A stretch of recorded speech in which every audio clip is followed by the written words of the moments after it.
Guys, I have a secret. Creating videos for YouTube is not as hard as we thought. Oh, shocking. Hello, hello, hello, hello. Ooh, we are sitting at my fancy desk today. So this is video 7 of my 100 video challenge, which is a big experiment to see can consistency, creativity, and long-form storytelling here on YouTube help me leverage the platform to pay for my dream New York City apartment. And I am so excited to report back to the community. Creating videos on YouTube is so much easier than we thought. Oh, can't believe I'm saying that, especially because I've spent so many years procrastinating because I have built up this big image about how difficult it is to create videos for YouTube. And now that I'm 7 days in, I've realized that was all a lie. The modern technology is going to save us where our skills fail. So I'm going to give you guys a little breakdown on the step-by-step tools and apps that I have been using to create videos here on YouTube. Let's get into it. In order to organize and come up with ideas for YouTube, I use my notes app, and that's where I list out ideas as they come to me. So when people leave me questions in the comments, anything that can be turned into a video, I pop that idea on the list. If I come across anything in my online research, or just if anything comes to mind throughout the day, I will put them into the notes app. And then when I want to take an idea and build it out into a video concept, I will use Microsoft Copilot either on my desktop computer, or I've got a little Microsoft Surface Pro that's super handy. I love using that because I can travel with it, and I will use Copilot just to help me flush out ideas and also help me organize how I want to structure the video. I feel like I'm still very new at the process of sitting down and talking directly to camera and creating an organized video because I am definitely a talker. I will always love to go off on a tangent, so having a bit more organization and structure to the video is super helpful, and it's just something that I'm not as experienced in. So I love just going right into Copilot and getting those ideas organized. And then when it comes to filming, I shared this full breakdown in another video of all the different tech I use, but to film these sitting talking to camera videos that I've been doing so far, I use my DJI Osmo. It is super compact, very user friendly. It has beautiful picture quality in my opinion. It has a tracking function, so if you want to set your camera up on a tripod and maybe you're doing something like a cooking video and you're going to be walking to a few places in your kitchen, or maybe you're getting ready in your bathroom and you want the video to track you for a little bit of razzle dazzle, it can do that, and it's a really easy function to engage. And then I set my Osmo up on a simple like $25 tripod that I got from Amazon. So it's cheap and cheerful, but it absolutely does the trick. And I also can use that tripod for my phone. It has like an attachment that your phone can fit into, so that works as well. And then I had gotten the DJI Osmo Creator Bundle, which came with this handy dandy little microphone. So I use this microphone. It immediately syncs up to the camera when you turn it on. So you do not have to be technically savvy to be able to use either of these tools. It's all really easy and really simple. So once I have finished filming my video, I will take the micro SD card out of the DJI Osmo and I just plug it right into this micro SD card adapter. It has a little slot for the micro SD card to go in, and then I will put it into the SD card reader, which has a USB-C end. So I plug it right into my desktop computer, or I can put it into my Microsoft Surface Pro, and I can then import it into the editing software that I use, which is called Descript. It is an online editing platform. You can import your video footage and then drag it onto the timeline. It will literally transcribe all of your video clips. It's so amazing. I shared this in another video, but Descript will transcribe all of your video clips so that you can visually read out everything that you've said in your video clips. So you can go ahead and remove any bloopers or retakes or any filler words or any long gaps that you might have taken in between sentences when you were thinking or figuring out what you were going to say. And the best part is you don't even have to do that manually. They have an AI tool function on Descript that can automatically do those tasks for you in literally less than a minute. It is so fascinating, and it took me about 3 videos to realize that tool existed. And when I tell you, it cut my editing time down by, not kidding, a couple of hours. Like, I was actually kicking myself that I had spent all that time manually doing those things myself. I just thought the transcribing was already this really helpful tool that the app could do, and I didn't realize, girl, that is the surface. There's still way more that Descript can do that I am still learning how to use. So maybe we'll do another video down the road where I have learned some of the other features that make editing easier. But even those initial ones, game changer and a time saver, absolutely recommend it. And then another editing software that I love to use is called CapCut. And I already use CapCut to edit all of my short form content that I use on Instagram or Facebook. So all those vertical videos that I do. So I'm very familiar with that platform and I absolutely love it. But I've never really used the desktop version. I always use my iPhone version. So I know that you can also use CapCut to edit your long form videos, but I have loved all the AI functions I have found on Descript. So I imagine CapCut probably does a lot of the same ones. And if you do editing for long form videos, please let me know what editing software you use videos and whether or not you use CapCut and if you use Descript or if anything is better than the other or your personal opinions, because I am super curious. But for me, I enjoy using Descript to edit my overall video and then I import it into CapCut. That's why I do my lower thirds, my subtitles, and I'll add in any cool sound effects. And I also add a filter to my videos that makes some of the colors pop, and I just think visually adds another element to the video. And similarly, there are also so many more functions that you can use on CapCut. But if we're just talking about doing the bare basics and being able to shoot, edit, and post your videos, I have found that these two platforms are incredibly user-friendly for somebody who is such a novice in editing long-form content. And I am loving how much easier they've made this process. Like, imagine I have spent so many years procrastinating or feeling like this is such a daunting task to take on YouTube. And now I am just pumping out videos. I've realized I've done more videos in this week alone than I have done in the last 5 years.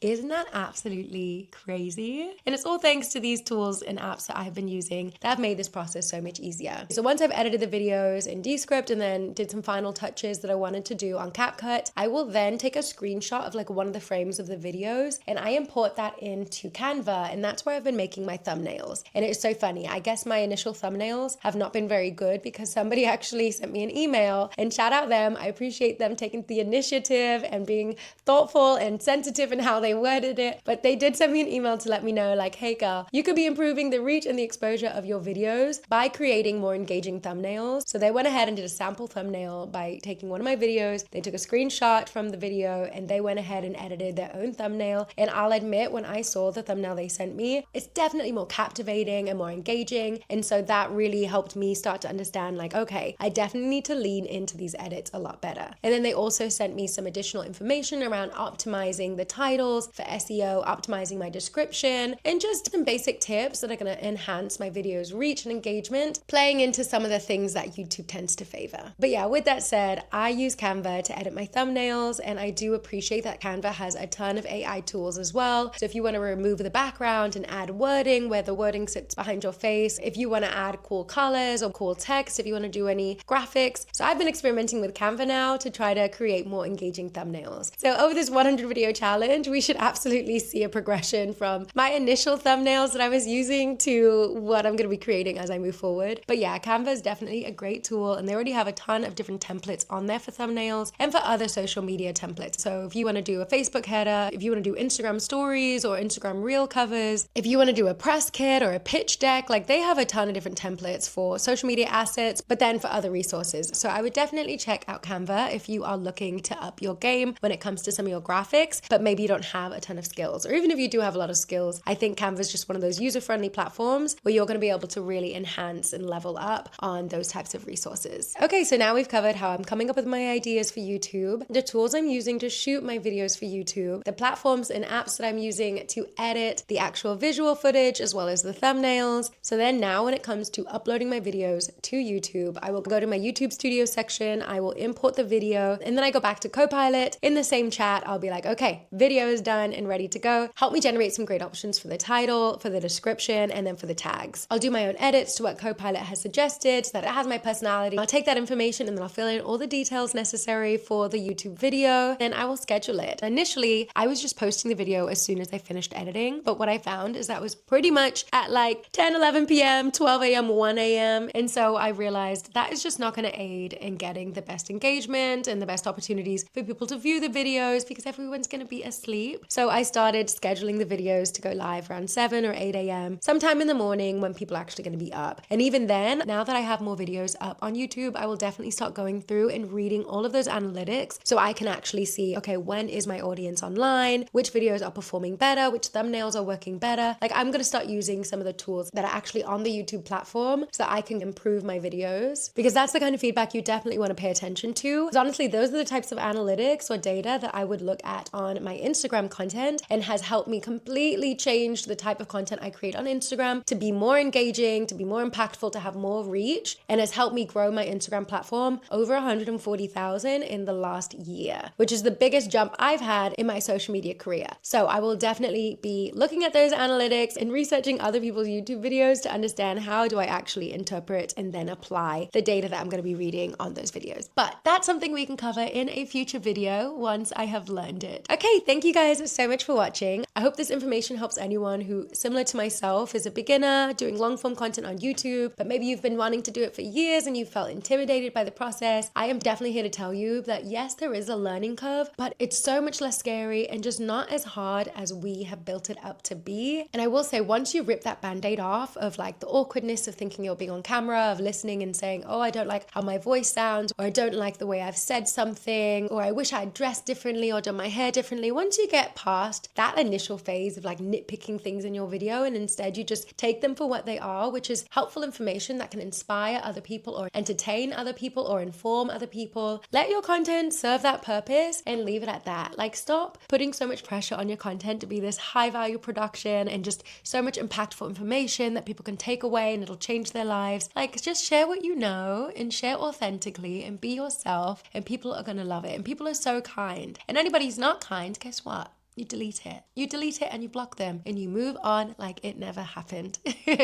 I've learned that already from being on social media for as many years as I have. But I will say, majority of the people that I've ever experienced or encountered online are so kind and so welcoming and so encouraging that you will feel a lot more confident moving through the space the more that you create. At least that's my opinion 7 videos in. So yeah, thank you guys so much for tuning in. Thank you for watching. If you are new here, make sure you hit subscribe, make sure you like, share this video with anybody that you think it might be helpful for, and I will see you guys tomorrow in the next video. Okay, bye.